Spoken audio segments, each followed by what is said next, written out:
the International Monetary Fund announced reaching a staff-level agreement with Pakistan on the combined 7th and 8th reviews for a $6 billion loan facility.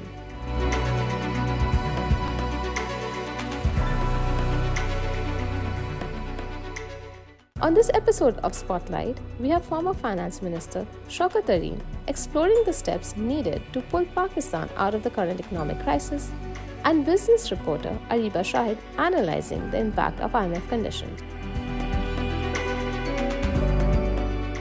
Well, the IMF conditions are far more stringent this time around with this new government.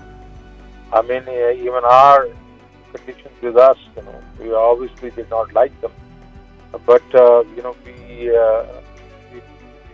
managed to dilute them. When I became the finance minister last April. But this time around, they are far more stringent. Like, I'll give you an example that electricity increased. They had proposed rupees 4.95 pesos in April last year, and I said I'm not going to accept that. So I just took around 202 rupees 25 pesos, and I said that next year I'll do around 250 pesos. This year they've agreed the same 250 pesos. They've gone up to 7 rupees 90 pesos, which is I would say much steeper than what I had. And then of course we had not agreed on any gas prices, but they have now imposed a kind of precondition that we will increase the gas prices by 45%. And it's not only, that we'll do it, at the higher slabs, but all across. Some of the slabs, the increase is almost 245%. That's the second one. Third is that, they've imposed a petroleum levy of 855 billion, for this year, year 23. And just remember that March this year, we had just collected 135 billion. This time around, they're saying 855 billion. That's, very so all these things, and then they have said that, the fiscal, the exchange rate would be market-based, and monetary policy, no intervention from the government or say of the government. It will be State Bank of Pakistan strictly. So lastly, they have said there will be a task force which will determine whether the government is following the anti-graft laws which they have enacted for themselves. So these are the conditions which I believe that the IMF has been far more stringent, despite the fact that this government is much more friendly to the Western countries than we were. Conditions set by the IMF are viable and realistic in terms of the fact that they were set after research, due diligence, and a lot of back and forth between the government and the IMF. So keeping that in mind, it is very much realistic. However, these decisions do take up a lot of political courage, in the sense that these are tough stances that the government has to take, and sometimes the government may or may not find it politically sustainable to do it. So that remains a concern, but economically the conditions are very much realistic. Well, I think the rupee has strengthened a little bit and then went back, and so the rupee has slid back to where it was, yesterday. So because for the time being, the market does not believe this government. They believe that they've been.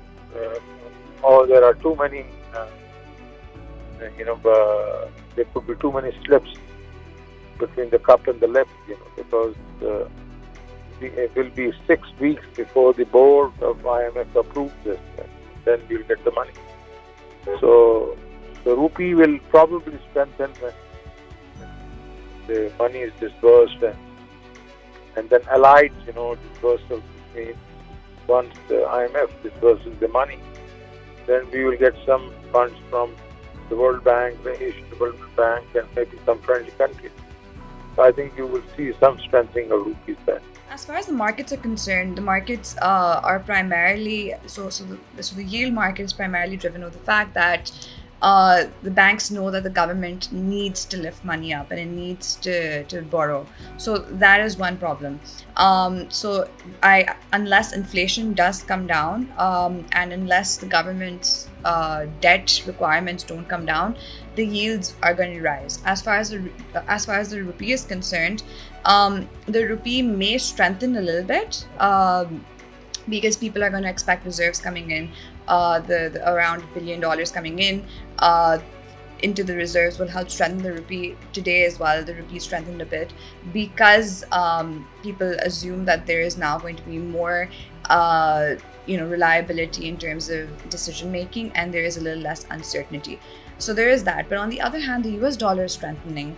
The 9.1% inflation rate coming in from the US, the Fed hiking rates strengthens the US dollars. So we've seen the parity between the US dollar and the euro also go down completely. So keeping all of this in mind, it is very important to note that the rupee may strengthen, but because the dollar is strengthening as well, we may not see a major impact. And more importantly, when you're in an IMF program, the IMF encourages the state bank and the government, obviously the state bank, to not intervene unnecessarily to manage the exchange rate. So we will see a more market-determined exchange rate. So if our imports keep rising, we may see a depreciation.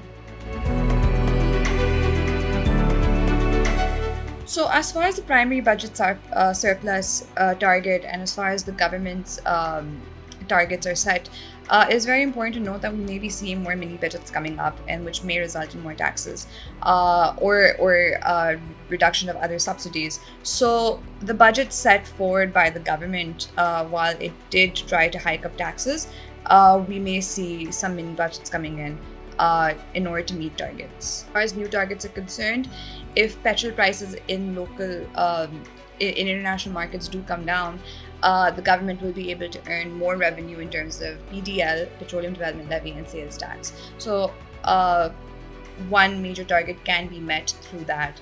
Other ways are to tax income at source, but also bring in the untaxed into the income net.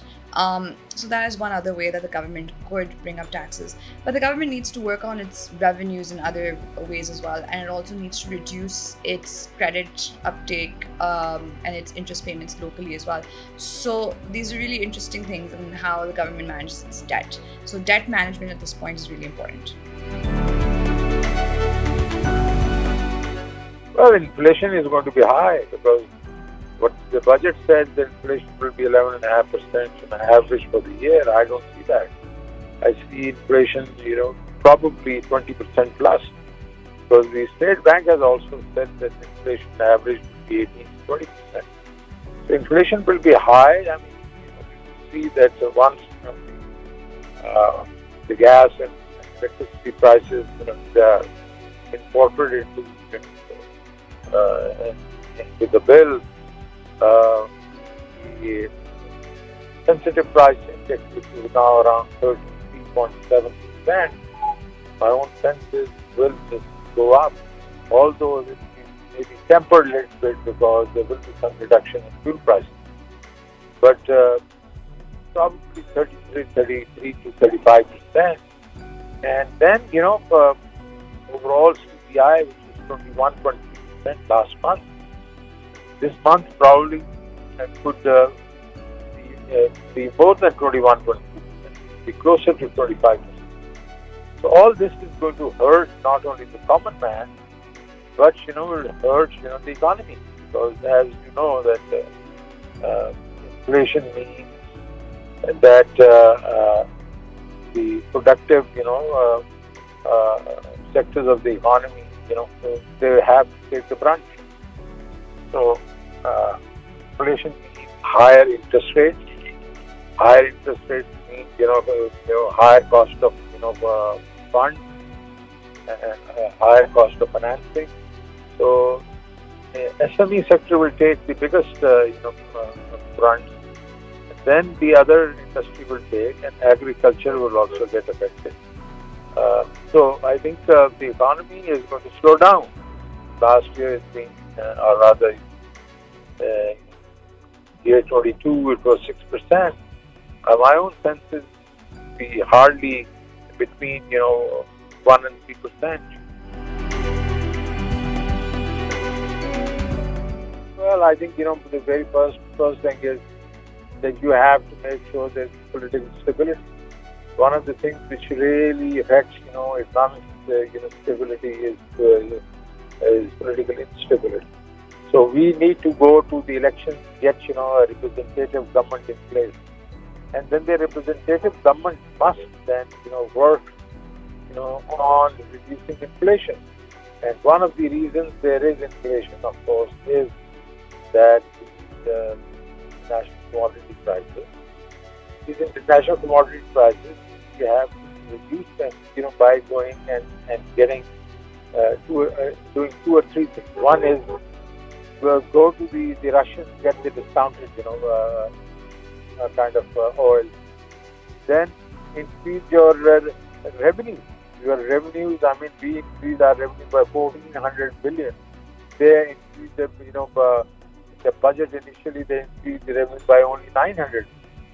And if we were there, our estimate would have gone to 8 trillion rupees. And without raising any new taxes or putting these kind of one-time 10% taxes on 13 or 14 major industries. So if we had raised more taxes, if we had gone to the Russians, and if we had gone to target them, you would reduce the inflation. And once you reduce the inflation, then obviously we would also, I would think, and already happening, the international super cycle is coming down. That would come down in any case. We would see growth going back. But whatever they have done to the economy as of now, I don't think we can go back to 6% in a hurry. So even if we go to maybe 4 to 4.5% next year or this year, and then move to 6% next year, that'll be a good thing for the economy.